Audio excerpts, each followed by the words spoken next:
Salam sejahtera. Saya adalah seorang dari berjuta rakyat Malaysia yang prihatin terhadap hala tuju negara kita. Banyak perkara yang nampak tidak betul. Seperti saya, anda juga mesti merasakan banyak perkara yang tidak mengikut hala tuju yang benar. Mungkin kerana itu, kawan anda telah memberikan anda video ini. Atau mungkin anda terjumpa video ini secara kebetulan di dalam internet ketika mencari suatu penyelesaian. Walau apapun, saya ingin meluangkan beberapa minit untuk bercakap mengenai masa depan anda dan keluarga anda.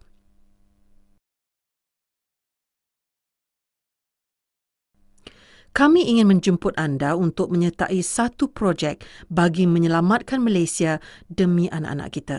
Mungkin anda belum mempunyai anak lagi, tetapi anda tentu mempunyai orang yang anda sayangi.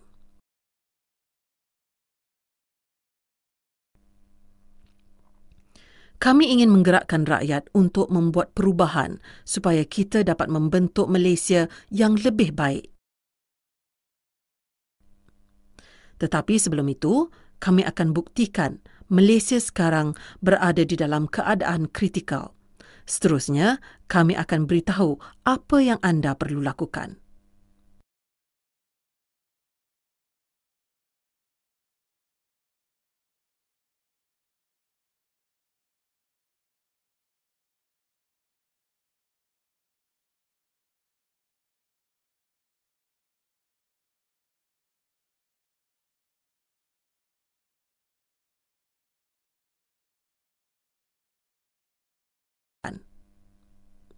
Bagaimana anda melihat masa depan anda? Cerah atau gelap? Adakah 12 perkara yang tertera di sini penting untuk anda? Pada tahun 1990, Dr. Mahathir menjanjikannya di bawah Wawasan 2020. Apabila Dr. Mahathir bersara dan Badawi mengambil alih, Wawasan 2020 telah digantikan dengan Islam Hadari. Apabila Najib mengambil alih, Islam Hadari telah dibuang dan digantikan pula dengan Satu Malaysia. Adakah kita menukar cogan kata setiap kali kita menukar PM?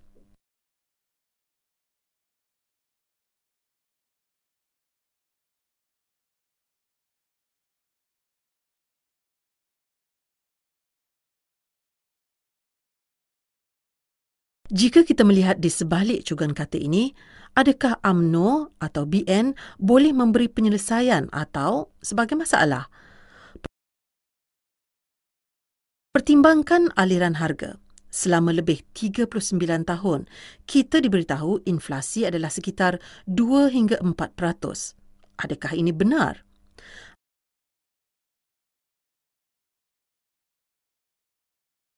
Harga makanan telah naik sebanyak lebih 6 kali ganda. Makanan yang kita dapat beli dengan 60 sen pada tahun 1969 berharga lebih dari RM4 hari ini. Dan ini tidak termasuk teh Cina.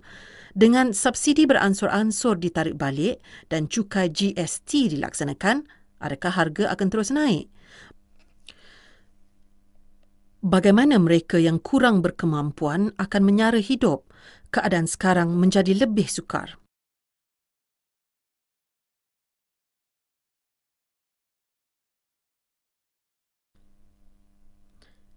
Kereta, pengangkutan awam amat menyedihkan.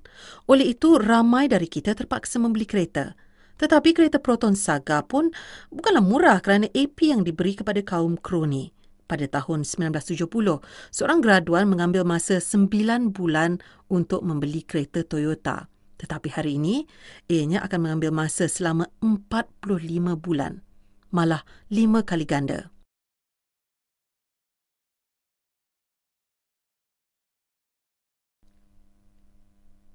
Rumah. Semua orang mengimpikan untuk memiliki rumah. Pada tahun 1970, seorang graduan boleh membeli rumah dengan 4 tahun gaji. Pada hari ini, rumah yang sama mengambil masa selama 28 tahun untuk dibayar. Ibu bapa terpaksa membayar wang pendahuluan untuk kita dan kita terpaksa membayar sepanjang hayat kita bekerja. Kenapa harga rumah naik lebih cepat dari gaji kita? Selepas 40 tahun, bagaimana keadaan menjadi lebih teruk? Kita sepatutnya menuju ke arah negara maju, bukannya semakin menurun. Apakah hasilnya? Kita tinggal di dalam rumah yang lebih kecil, kita tinggal lebih jauh dari bandar untuk rumah yang lebih murah, kita bazikan lebih masa dalam perjalanan, pendapatan kita makin berkurangan. Mengapa nasib Bumiputera merosot di bawah dasar ekonomi baru?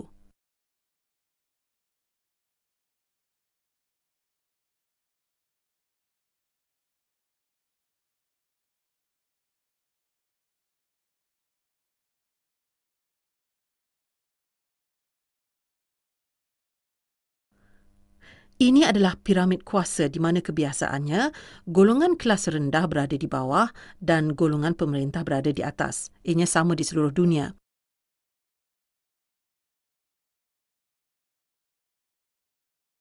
Ini satu ujian yang mudah untuk menentukan sama ada sesuatu kerajaan itu efektif atau tidak. Soalannya, adakah golongan menengah semakin bertambah atau menurun?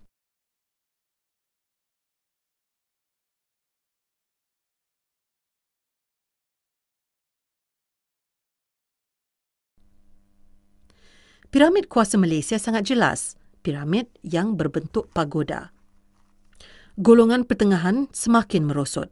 3 juta rakyat telah berhijrah keluar negara kerana kekurangan peluang pendidikan dan ekonomi. Seramai 3 juta lagi dibawa masuk dari Philippines dan Indonesia melalui Sabah di bawah Projek M. Tambahan lagi dengan kuasa membeli yang semakin merosot telah menyebabkan golongan pertengahan jatuh ke golongan rendah. Adakah anda melihat kaum Bumiputera di mana-mana di dalam carta ini? Ya, di atas sekali dan di bawah sekali. Yang menahan Bumiputera di golongan rendah hanyalah golongan pertengahan. Apakah akibatnya kalau golongan pertengahan putus harapan?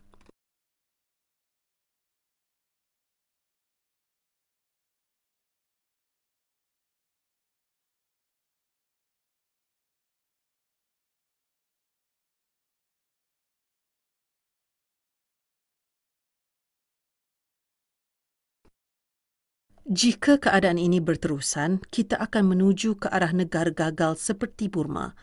Tanda-tanda yang mirip golongan pertengahan Burma dapat dilihat sekeliling kita. Kita lihat mereka bekerja di restoran.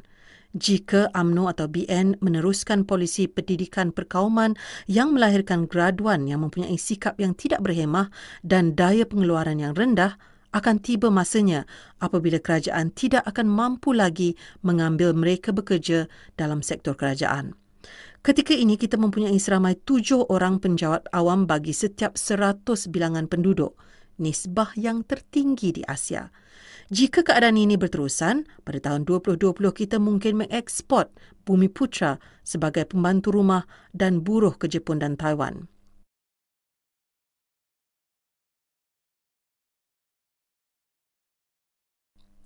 Punca masalah kita adalah disebabkan oleh satu golongan kecil ekstremis yang menguasai tampuk pemerintahan. Mereka ini menguasai segala-galanya. Mereka berpura-pura melindungi Bumiputera, sedangkan hakikatnya mereka yang memakan isi dan tulang sahaja yang ditinggalkan untuk kita. Jika tidak benar, bagaimana 54 bilion ringgit yang diberikan kepada golongan Bumiputera untuk membeli saham pada hari ini hanya tinggal 2 bilion ringgit sahaja? Kemana perginya 52 bilion ringgit? Ini adalah bersamaan RM15,000 untuk setiap isi rumah Bumiputera. Bayangkan bagaimana RM15,000 boleh membantu anda. Boleh jadi wang pendahuluan untuk rumah kos rendah umpamanya. Sebenarnya inilah yang dikatakan harapkan pagar, pagar makan padi.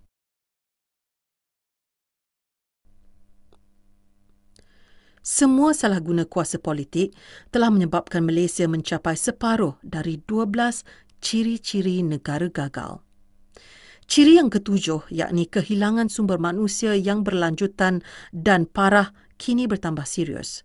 Pada tahun lepas, kadar penghijrahan adalah 4 kali ganda berbanding dengan kadar purata selama 50 tahun. Dan kebanyakan peratusan adalah kaum Melayu. Kenapa orang Melayu ingin meninggalkan Malaysia? Mereka sepatutnya menerima hak istimewa. Apa yang tidak kena?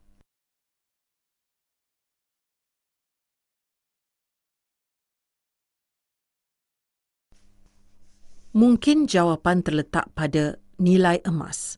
Pada tahun 1970, seorang pembantu rumah memperolehi gaji 0.476 aunce emas sebulan. Hari ini, anak-anak kita yang baru keluar universiti hanya memperolehi gaji 0.425 aunce sebulan. Apa maksudnya? Sekiranya selepas 40 tahun DEB, kita menghasilkan jutaan graduan Bumiputra yang mendapat gaji yang lebih rendah dari pembantu rumah. Apakah kemajuan ini?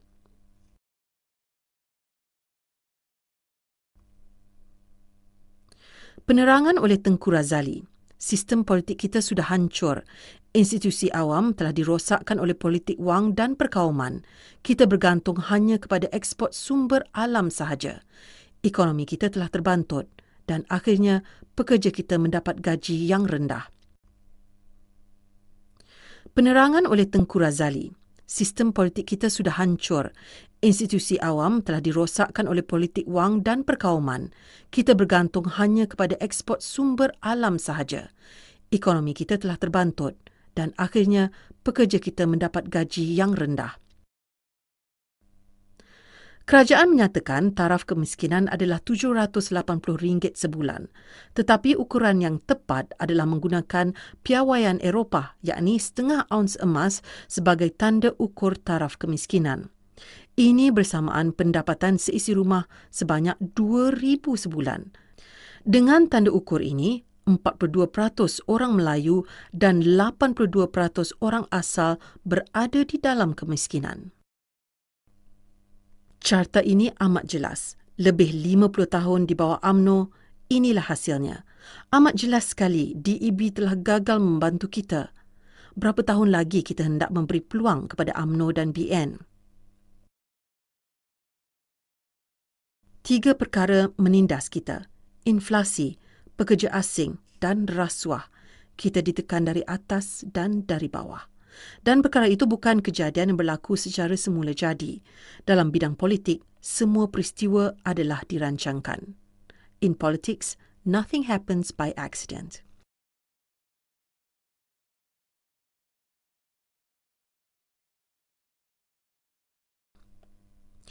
Kita telah memberi kuasa kepada UMNO dan PN terlalu lama. Mereka menjadi korup kerana mereka fikir mereka boleh menang pilihan raya selama-lamanya dengan menguasai orang Melayu. Ingatkah cogan kata UMNO?